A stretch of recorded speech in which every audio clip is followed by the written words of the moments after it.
Throw a softball. Let's start with introducing yourself. State your name and why don't you share with us what skills, knowledge, or experiences do you have that would make you the best candidate for this office?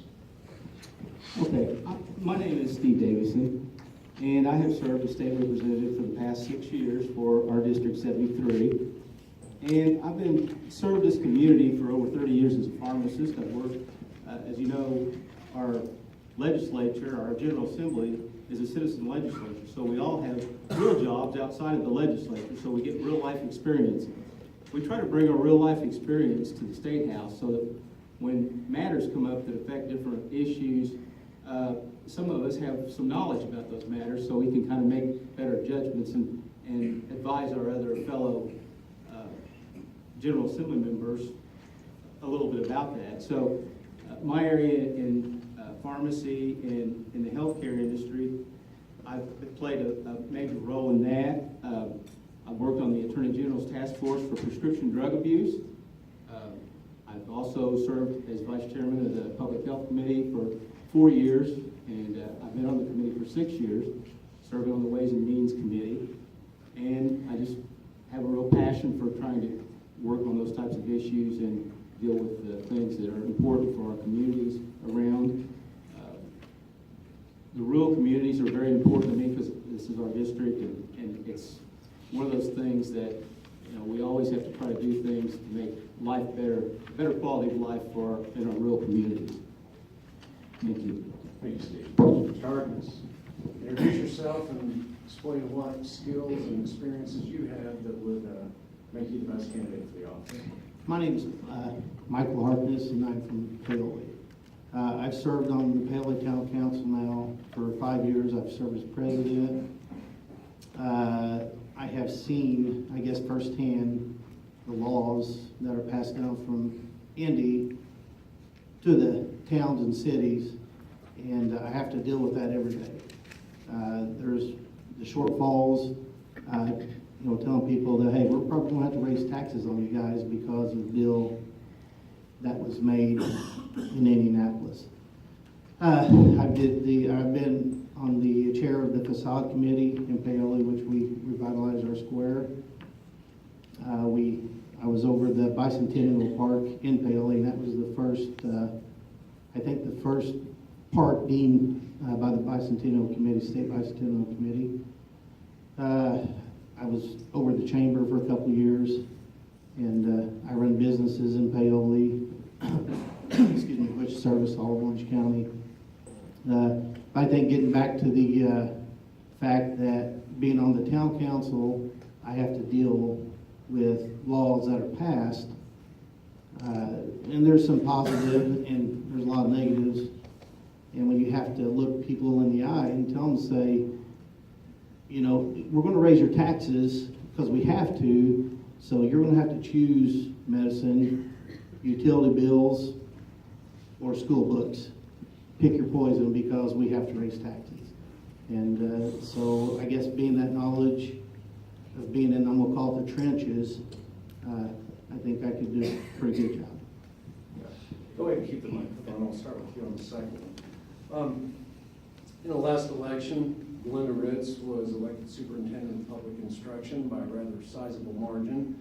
But following that election, many people perceived that there was some restructuring that occurred that would have diluted or stripped her of some of her powers. I want to ask, do you support the restructuring? And as you think about the state of public instruction in Indiana and the Department of Education, what do you see as the problems and changes that need to be made? When Glenda was stripped of her powers, I didn't agree with that, but I guess I want to focus more on the education side of your question, if that's okay.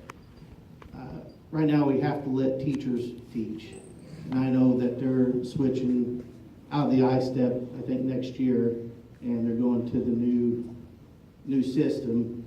And Steve would probably agree with me. We can't even comment on it because we have no numbers or there's no base models for us to even comment on. But I think the biggest thing is teachers have to be able to teach.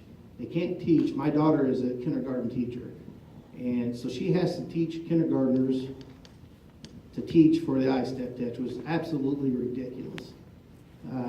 They need to teach.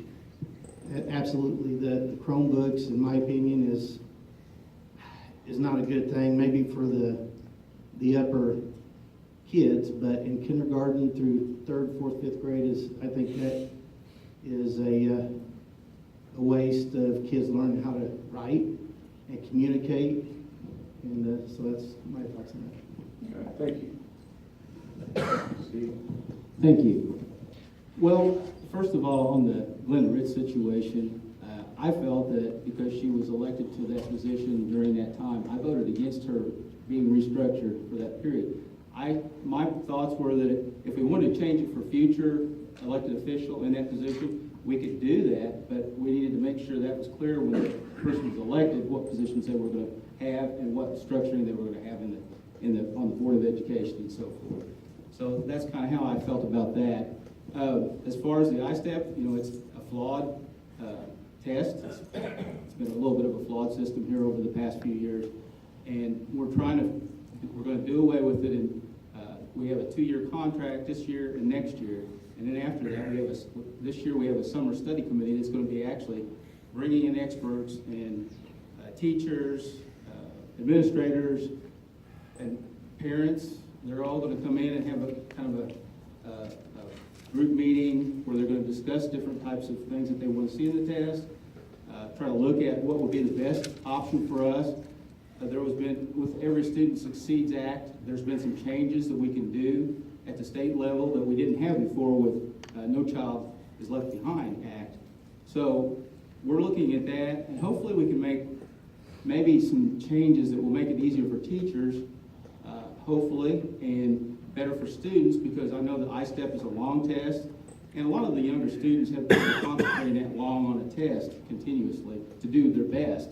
So we do need some kind of a quantitative measure so we can tell growth, how the student's doing, and also to test to find out a little bit about where the student is and if they need remediation to be able to do that at that point. So that's kind of what we're looking at for the future. Thank you. Go ahead and keep it, Steve. I'm going to ask another soft one. If elected, what do you see as your top priorities? What do you think will move Indiana forward? Well, one of the big things that we've faced, and I think is one of the most important issues, and this is partly because of my profession, but I have seen the opioid crisis in our state, the heroin, the drug, the addiction, and substance abuse problems. They're railroading our state. They're costing us millions and millions of dollars.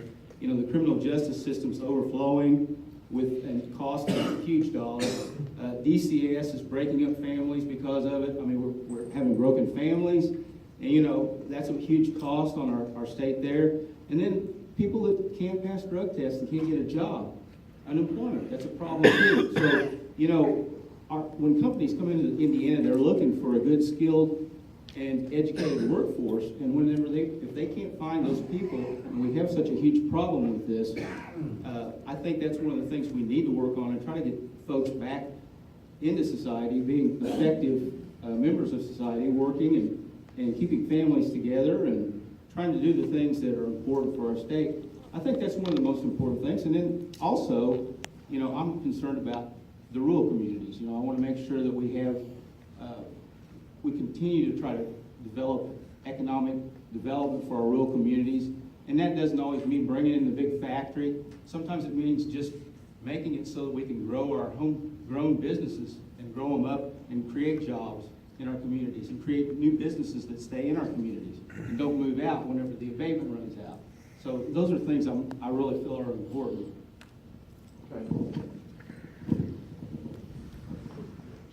Yeah, this was, what are the top priorities you'd like to see, you'd like to work on if elected, things you'd like to accomplish moving forward? I think touching on the drug situation that Steve talked on, I think we need to have accountability, and everybody has probably heard about the tragedy in Paoli last February with the shooting of the 2 kids and stuff. Number one, that should never have happened, ever should have happened.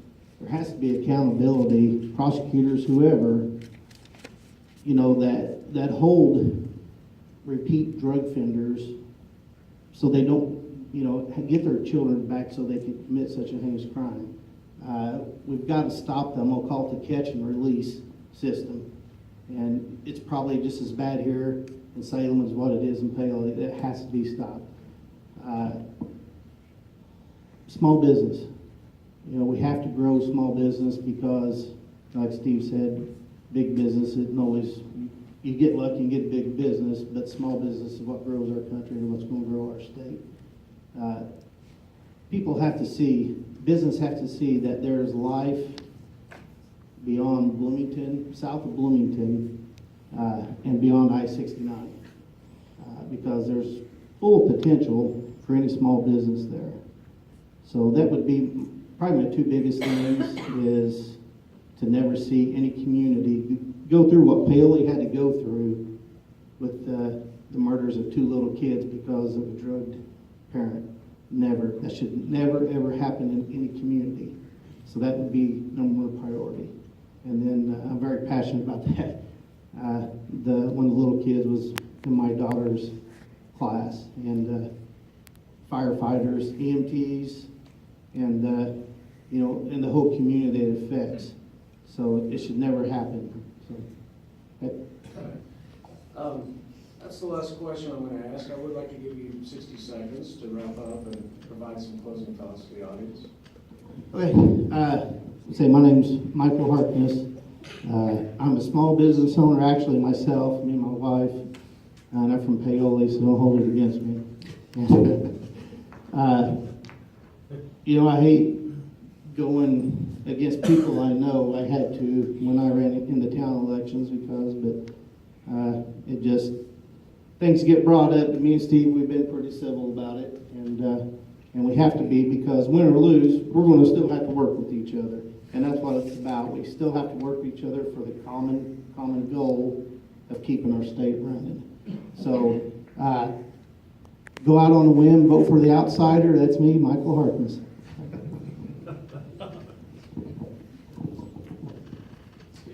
Thank you. First of all, I'd like to thank the leader for having this opportunity to be here and have everyone that's here today. I think that's a great opportunity for you to come and hear some of the viewpoints. Michael and I have been friends. We've talked several times over the past few years, discussed. He's been in the State House. We've talked about issues. We try to deal on different things. Sometimes we agree, sometimes we don't, but we work on those things. I feel like that, it's been an honor for me to have served this district for the past 6 years. It's been a real honor and a pleasure for me to be able to do that.